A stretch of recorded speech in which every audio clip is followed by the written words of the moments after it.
Bihar special से संबंधित ये क्लास है और बिहार में मॉडर्न बिहार है। आधुनिक बिहार में चूँकि बिहार पहले बंगाल का ही भाग था, उसी से रिलेटेड ये टॉपिक होगा। तो सबसे पहले आते हैं, मुगल एम्पायर फ़ारुख़ था। फ़ारुख़ सियार और ये इसका कार्यकाल 1713 से 1719 था। इसे घृणित कार्य भी कहा जाता है और सैयद बंधु जो बिहार के सूबेदार थे, उन्हीं लोगों के द्वारा ये मुगल एम्पायर बना था। और इसका इसी के काल में एक शहजादा था जिसका नाम था मिर्ज़ा अहमद, और यही मिर्ज़ा अहमद को नाम मात्र का अधिकार दिए गए थे बिहार बंगाल के संबंध में। तो मिर्ज़ा अहमद के एक हेल्पर के रूप में रख दिया गया, यानी कि सहायक के रूप में। किसको? तो शुजाउद्दौला को, शुजाउद्दीन को। और शुजाउद्दीन ने क्या किया कि अपना एक हेल्पर के रूप में अलवर्दी खां को रख लिया। अलवर्दी खां, और यही वो अलवर्दी खां है जिसे 1733 ईस्वी में बिहार का उप नवाब बना दिया गया। ठीक है। आगे के कालक्रम में सर अलवर्दी खां की जो है वह डेथ हो जाती है। कब? तो 1739 ईस्वी में। तो देन बैटल ऑफ गिरिया होता है। शुजाउद्दीन की मृत्यु के बाद बैटल ऑफ गिरिया होता है। ये होता है 1740 ईस्वी में, और इसमें एक तरफ था अलवर्दी खां और दूसरी तरफ था सरफराज, जो मुर्शिद कुली खां के वंश से था। इसमें सरफराज की हार होती है, मृत्यु हो जाती है, अलवर्दी खां जीत जाता है, और गिरिया के युद्ध के पश्चात अलवर्दी खां जो है सो बंगाल का नवाब बन जाता है। ठीक है यहाँ तक। अब आगे चलते हैं। यही इसी अलवर्दी खां का पोता था कौन? सिराजुद्दौला, और इसे नाम मात्र का अधिकार देकर बिहार का उप नवाब बना दिया जाता है, उप नवाब बिहार का। लेकिन देन क्या करता है? सिराजुद्दौला रिवोल्ट कर देता है अलवर्दी खां के खिलाफ। लेकिन रिवोल्ट में जो है सिराज की हार होती है और अलवर्दी खां की जीत होती है। इसमें अलवर्दी खां के तरफ से राजा जानकी राम नेतृत्व कर रहा था। ठीक है। उसके बाद 1756 ईस्वी में अलवर्दी खां की मृत्यु हो जाती है। देन 1756 ईस्वी में डेथ अलवर्दी खां की मृत्यु हो जाती है। उसके बाद सिराज जो है सिराजुद्दौला नवाब बनता है, यानी कि नवाब ऑफ बंगाल। बंगाल का ये नवाब बनता है। आप जानते हैं कि किसी के भी राजा बनने पर कुछ तो विरोधी होंगे ही। तो सिराजुद्दौला के जो विरोधी थे उसमें पहला नाम था शौकत जंग। शौकत जंग का ये सिराजुद्दौला का चचेरा भाई था, और यहीं पे शौकत जंग से जो है 1756 ईस्वी में बैटल ऑफ मनिहारी होती है। बैटल ऑफ मनिहारी, यानी कि बहुत इंपॉर्टेंट ये प्रश्न है कि मनिहारी का युद्ध किन लोगों के बीच हुआ? तो सिराजुद्दौला और शौकत जंग के बीच हुई। और शौकत जंग जो है ये पूर्णिया का नवाब था, पूर्णिया का नवाब था। और इसमें एक तरफ थे सिराज यानी कि सिराजुद्दौला, और दूसरी तरफ था शौकत जंग।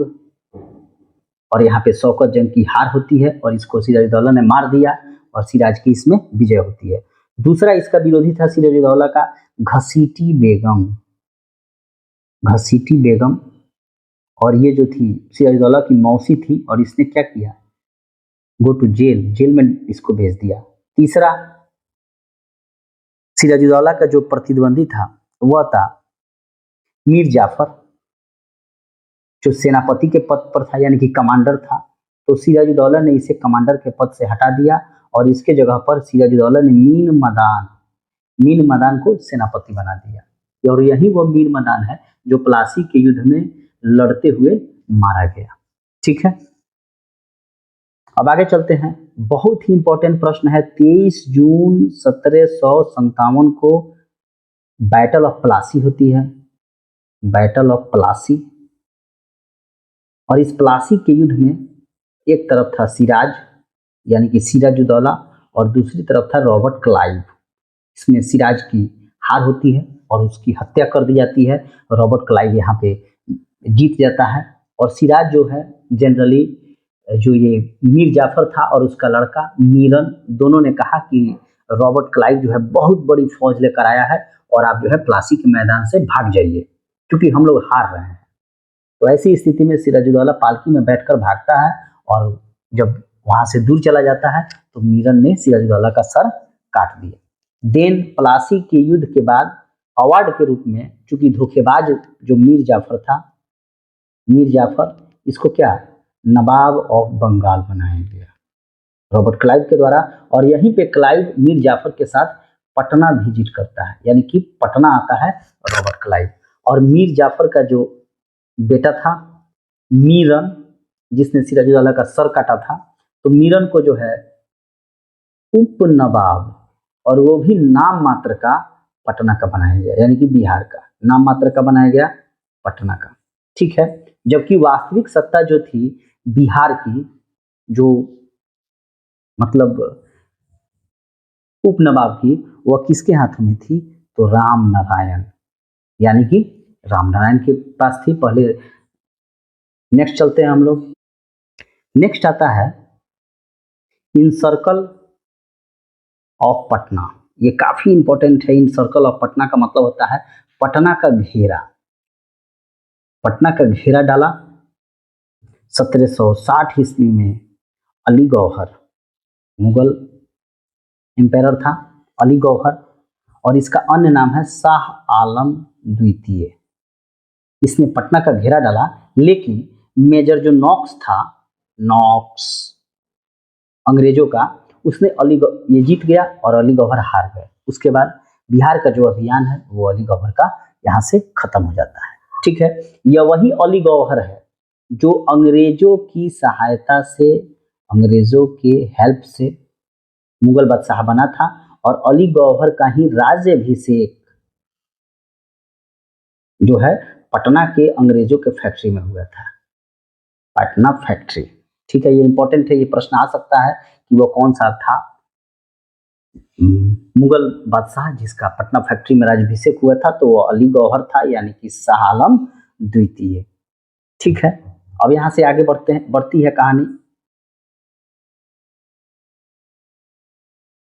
अब यहाँ पे आते हैं कि 1760 में मीर जाफर के स्थान पर किसको बनाया गया बंगाल का नवाब। बंगाल नवाब किसको बनाया गया तो मीर कासिम को बनाया गया। और इस मीर कासिम ने क्या किया, अपनी राजधानी जो था, बंगाल की राजधानी सबसे पहले ढाका थी, ढाका से कैपिटल जो है बंगाल की, ये काफी इंपॉर्टेंट प्रश्न है, बंगाल की कैपिटल सबसे पहले ढाका थी, ढाका के बाद आई मुर्शिदाबाद और मुर्शिदा के बाद देन मीर कासिम ने इसे मुंगेर में स्थानांतरित कर दिया। ऐसा क्यों किया, क्योंकि 1760 में ही इसे नवाब बनाया गया था। इसलिए किया क्योंकि मुर्शिदाबाद में अंग्रेजों का काफी हस्तक्षेप होता था, इसलिए उसने ये सोचा कि मैं दूर अगर राजधानी को लेकर चला जाऊं तो अंग्रेजों का हस्तक्षेप शायद कम हो जाए। ठीक है, और मुंगेर में ही मीर कासिम ने एक बंदूक की फैक्ट्री भी स्थापित की। ठीक है, उसके बाद आता है very very important battle of Buxar. Battle of Buxar जो है ये 1764 ईस्वी में होता है। ठीक है, और किन के बीच होता है, एक तरफ था हेक्टर मुनरो जो ब्रिटिशर्स था और दूसरे तरफ थे मीर कासिम। ये काफी इंपॉर्टेंट प्रश्न है। मीर कासिम जो नवाब ऑफ बंगाल था, दूसरे था सुजाउद्दौला नवाब ऑफ अवध, और तीसरे व्यक्ति थे शाह आलम द्वितीय मुगल एम्पायर। और इन तीनों की संयुक्त सेना को जो है हेक्टर मुनरो हरा देता है और उसके बाद यहाँ पर भारत में, अपने इंडिया में अंग्रेज जो है वास्तविक शासक के रूप में उनकी पहचान बन जाती है। ठीक है, और बक्सर के युद्ध के पश्चात क्या होता है यहाँ पर, देन शाह आलम द्वितीय द्वारा, मुगल बादशाह द्वारा, शाह आलम द्वितीय द्वारा बंगाल, बिहार, प्लस उड़ीसा, क्योंकि तीनों उस समय एक ही में था। इन तीनों की दीवानी अधिकार, दीवानी का मतलब होता है लगान वसूली का अधिकार जो है वह अंग्रेजों को सौंप दिया गया। दीवानी का अधिकार किसे दे दिया इन्होंने? ब्रिटिशर्स को दे दिया। यहाँ पे एक चीज जानना है कि रॉबर्ट क्लाइव ने ही 1765 ईस्वी में, ठीक है, इलाहाबाद की संधि के उपरांत 1765 में बंगाल में द्वैध शासन लागू किया था, डुअल डायरेक्ट, ठीक है। हालांकि द्वैध शासन का जनक किसे कहा जाता है? लियोनस कॉर्टियस को, लियोनस कॉर्टियस। ये काफी इंपॉर्टेंट प्रश्न है और प्रीवियस ईयर्स में पूछा भी हुआ भी है। उसके बाद क्या होता है, चूंकि मीर कासिम ने क्या किया था, मीर कासिम ने काजिम खान को, काजिम खां को बिहार का उप नवाब बनाया था या उप दीवान। तो अंग्रेजों ने क्या किया, इस काजिम खां को हटा दिया और इसके जगह पर सितौब रॉय, सॉरी धीरज नारायण को, धीरज नारायण को ये लोग बनाते हैं बिहार का। ये प्रश्न यहाँ से आ सकता है। उसके बाद एक और पॉइंट इसमें बहुत ही इंपॉर्टेंट है कि एक पटना प्रशासन मंडली, पटना प्रशासन मंडली की स्थापना कब की गई थी? तो पटना प्रशासन मंडली की स्थापना 1766 में की गई थी और इसमें 3 लोग शामिल थे। एक थे मिडल्टन, दूसरे व्यक्ति इसमें थे सितौब रॉय और तीसरे व्यक्ति थे धीरज नारायण। धीरज